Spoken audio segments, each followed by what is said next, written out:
पोते पोतियों को जन्मदिन भी हो ना तो गरीबों को खाना खिलाना है, कपड़े खिलौने बांटना है, जरूरतमंदों की मदद करना है, बाइंग बुक्स ऑन बर्थडे, ये सब करते हैं। डोनेशन ही सेलिब्रेशन है इनके लिए, ये गेम चेंजर लोग हैं। अभी क्या हुआ, अपने दोनों बच्चों की जब शादी करी ना तो मूर्ति परिवार ने इस्कॉन बैंगलोर को इन्वाइट कर दिया, और जिन जिनको कार्ड भेजा शादी का उनको बोला कि ISKCON Bangalore 2 million free meals हर रोज खिलाता है, मिड डे मील में 20 लाख गरीब बच्चों को रोज खाना खिलाता है।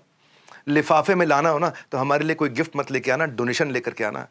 करोड़ों करोड़ों रुपए का डोनेशन उस समय अपने सारे रिश्तेदारों और दोस्तों से इकट्ठा करके अक्षय पात्र को इस्कॉन बैंगलोर को दिलवा दिया। किसी भी गेस्ट को कोई भी गिफ्ट ला करके देने की सख्त मनाही थी, वापस भेज देते थे हाथ में। तो गेस्ट बेचारा बाहर जाता था, एटीएम में जाके कैश निकाल के लिफाफे में डाल के अक्षय पात्र को देता था, हाथ जोड़ के माफी मांग ले। ये संस्कार ही अलग है। Wealth is not defined by what you have but what you share.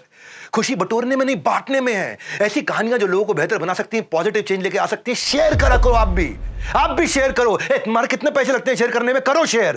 Character matters more than the class matters. इनके लिए कैरेक्टर बहुत इंपॉर्टेंट है। एक बार सुधा मूर्ति सुबह सुबह मुंबई एयरपोर्ट पहुंच गई, और सीधा एयरपोर्ट पहुंच गई सुबह 5 बजे। टिकट काउंटर पर जब पहुंची तो फ्लाइट फुल, बिजनेस क्लास मिले नहीं उनको।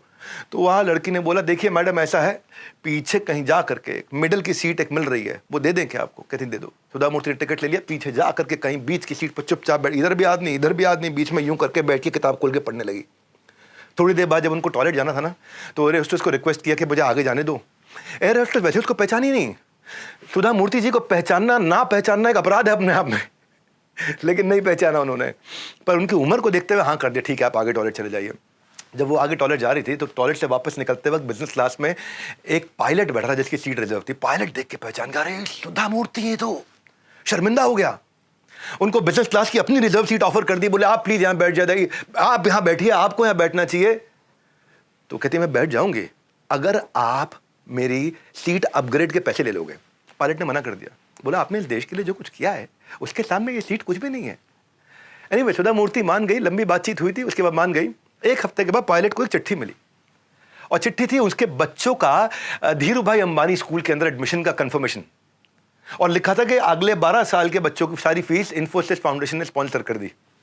अब जो सुधा मूर्ति ने किया था वो रिफ्लेक्शन था उनकी कोर वैल्यूज का, fairness, integrity, leadership by example, ये इनकी कोर वैल्यूज है कंपनी की। साथ में चिट्ठी थी जिसमें लिखा था, आपने जो मेरे लिए उस दिन किया उसके बदले में कुछ भी नहीं है।